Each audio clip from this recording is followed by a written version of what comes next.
தினமொரு வசனம். 1 யோவான் 3வது அதிகாரம் வசனம் 1. நாம் தேவனுடைய பிள்ளைகள் என்று அழைக்கப்படுவதினாலே பிதாவானவர் நமக்கு பாராட்டின அன்பு எவ்வளவு பெரிதென்று பாருங்கள். உலகம் அவரை அறியாதபடியினாலே நம்மையும் அறியவில்லை. விளக்கம். தேவனை ஆராதிக்க நமக்கு பயபக்தி மட்டும் போதுமானது. பயம் எல்லாருடைய இருதயத்திலும் இயற்கையாகவே உள்ளது. எனவே தேவன் பயங்கரமானவர், மகா பரிசுத்தர் என்று நாம் அறியும் போது நம்மால் பய உணர்வோடு அவருக்கு ஆழமான ஒரு வழிபாட்டை செலுத்த முடியும். ஆனால் அன்பு இயற்கையாக மனித இருதயத்தில் நிறைவாக இல்லை. எனவே தேவனை அன்பானவர் என்று அறிந்ததும் அவரை நேசித்து விட முடியாது. தேவன் அன்பானவர் என்ற அறிவோ, தேவன் அன்பையே எதிர்பார்க்கின்றார் என்ற அறிவோ நம்மை தேவனை நேசிக்கின்றவர்களாக மாற்றிவிடாது. நம்முடைய ஜென்ம சுபாவ இருதயத்தை கொண்டு தேவன் விரும்புகின்ற விதமாக நிறைவாக நேசிக்க முடியாது.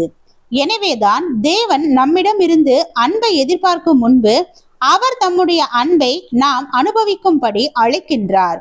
தேவன் தம்முடைய ஒரே பேரான குமாரனை நமக்காக தந்து தம்முடைய அன்பை விளங்க பண்ணின பின்புதான் நம்மை நேசிக்கும்படி அழைக்கின்றார்.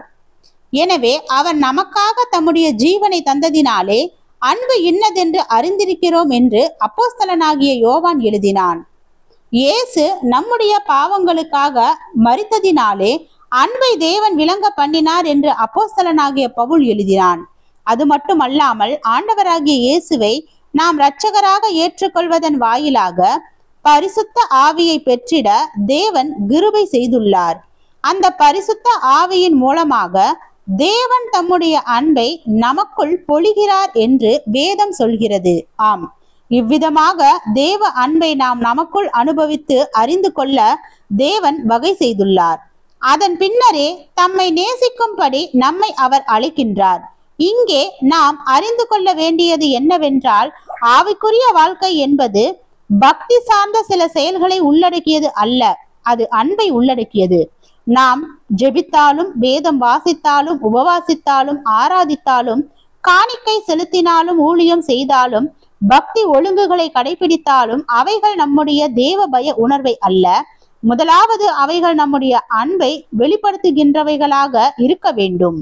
அன்பினால் ஏவப்பட்ட ஜெபம், அன்பினால் தூண்டப்பட்ட ஆராதனை, அன்பின் பிரதிவிளைவான காணிக்கை, அன்பினால் வழி நடத்தப்பட்ட ஊழியம், அன்பினால் ஆட்கொள்ளப்பட்ட தியாகம் ஆகியவைகள்தான் தேவன் எதிர்பார்க்கின்றவைகள். ஜெபம். தேவனுக்கு ஸ்தோத்திரம். தேவனே, உம்முடைய அன்பு எங்களுடைய மனதில் நிறைந்து இருப்பதால் சக மனிதர்களின் பகைமை எங்களை ஆட்கொள்ள முடியாத படிக்கு எங்களை பாதுகாக்கும் எங்கள் தேவாதி தேவனுக்கு நன்றி. ஆமீன்.